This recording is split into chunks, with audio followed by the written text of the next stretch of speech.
પાટણની કલાનગર સોસાયટીમાં નગરપાલિકાનું બુલડોઝર ફર્યું। 10મી વધુ પાકા દબાણો દૂર કરાયા। 3-4 વર્ષ જૂના પેન્ડિંગ પ્રશ્નનો ઉકેલ લાવતી નગરપાલિકા। કોર્ટ મેટર સિવાયના તમામ કાચા પાકા દબાણો હટાવાયા। પાટણ શહેરની કલાનગર સોસાયટીમાં છેલ્લા 4 વર્ષથી વકરેલી દબાણની જટિલ સમસ્યા પર નગરપાલિકા તંત્રએ આખરે લાલ આંખ કરી છે। ચીફ ઓફિસર હિરલ ઠાકરના સીધા માર્ગદર્શન હેઠળ સોસાયટીના માર્ગો પર અવરોધરૂપ બનેલા 10થી વધુ નાના મોટા દબાણો પર બુલડોઝર ફેરવી રસ્તા ખુલ્લા કરવામાં આવ્યા છે। કલાનગર સોસાયટીમાં છેલ્લા 3-4 વર્ષથી દબાણોને કારણે રહીશો પરેશાન હતા।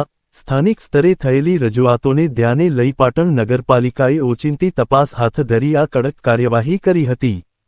ચીફ ઓફિસર હિરલ ઠાકરે જણાવ્યું હતું કે સોસાયટીમાં એક તરફ 0.5 મીટરથી લઈને 2 મીટર સુધીના દબાણો હતા, જ્યારે બીજી તરફ 2.5 મીટરથી લઈને 8થી 10 મીટર જેટલા મોટા દબાણો અસ્તિત્વમાં હતા। આ દબાણોને કારણે અવરજવર અને પાયાની સુવિધાઓમાં મોટી રૂકાવટ આવી રહી હતી। નગરપાલિકાની ટીમ દ્વારા હાથ ધરવામાં આવેલી આ કાર્યવાહીમાં જે દબાણો બાબતે કોર્ટમાં કેસ લંબિત છે તેને હાલ પૂરતા બાકાત રાખવામાં આવ્યા છે। જો કે કોર્ટ મેટર સિવાયના તમામ ગેરકાયદેસર કાચા પાકા બાંધકામોને તોડી પાડવામાં આવ્યા છે। લાંબા સમયથી લંબાયેલા આ પ્રશ્નનો નિકાલ આવતા સોસાયટીના રહીશોમાં મિશ્ર પ્રતિસાદ જોવા મળ્યો છે।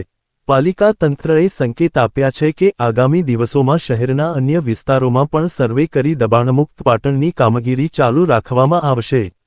નગરપાલિકાની આ આક્રમક કામગીરીથી ગેરકાયદેસર દબાણ કરનારા તત્વોમાં ફફડાટ વ્યાપી ગયો છે।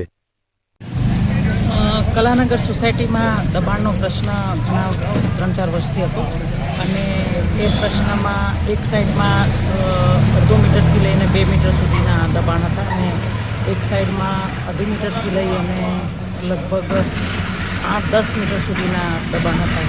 તે તમામ દબાણો દૂર કરવાની આજે પાટણ નગરપાલિકા દ્વારા કાર્યવાહી કરવામાં આવી। જે કોર્ટ મેટર છે એ દબાણોને હાલ પૂરતા છોડી દીધા છે, બાકી જે કોર્ટમાં નથી રહેલા એ બધાના દબાણો દૂર કરવામાં આવ્યા છે। કેટલા છે?